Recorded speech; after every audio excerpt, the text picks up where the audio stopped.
Më 9 prill, Kosova kujton betejën heroike të Kosharës, një nga momentet më kulmore të luftës për çlirim, e cila u zhvillua në kuadër të operacionit Shigjeta në vitin 1999. Në përvjetojën e 26 të kësaj beteje, rrëfimet prekse të familjarëve dhe bashkëluftëtarëve të dëshmorëve rikthejnë emocionet dhe dhembin e asaj kohe. Velime Kreziu, bashkëshortja e dëshmorit Imer Kreziu, rrëfen mes lotash bisedën e fundit më të shoqin që nuk u kthye më nga lufta. E pritëm të gjallë, por nuk erdhi, veç më ka thënë. Nëse të dalin serbët përpara, qikat mos t'i marrin, kujton ajo. Ajo tregon ndarjen e fundit dhe porosit që Imeri kishte lënë për familjen, që sot për të janë të shenjta. Kemi qenë në një pjeshkë dhe na ka lënë. Ka dalë, pas gati 2 muajsh dëgjuam që ishte mbytur.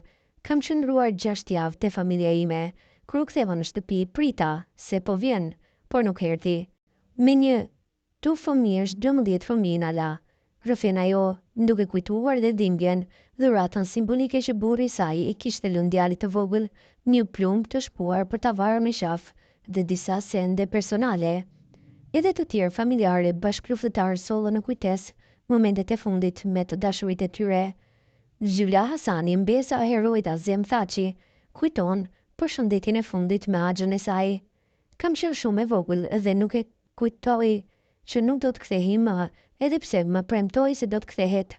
Jam krenare për veprën e tij, po shteti duhet të bëjë më shumë se po harrohen. Naila Avdyli Beka, motra e dëshmorit Harun Beka, tregoi me lot në sy momentin kur mori lajmin për rënien e të vllajt. Ka jetuar 42 vjet në Gjermani dhe nuk kishte ardhur për 17 vjet për shkak të përsekutimit nga Serbia. Në luftën e Kosharës është bashkuar me ushtrinë çlirimtare dhe nuk e kemi parë më. Lajmin e morëm përmes televizionit. Ka qenë shumë e vështirë, shpreh ajo. Zenet Krasniqi, një ndër miqtë më të afërt të heroit Salih Çeku, kujtoi ndarjen e fundit me të në Stuttgart para nisjes drejt Shqipërisë dhe frontit të luftës. Saliu ishte i heshtur, por me fjalë të mëdha. Ja liri, ja vdekje, e dinte se ku po shkonte dhe çfarë po flijohej. Ai dha shumë të tjerë ramë që Kosova të jetë e lirë, shteti duhet filloj nga ata. Beteja Kosharës mbetet një ndër faqet më të ngritura të historisë së ushtrisë çlirimtare të Kosovës.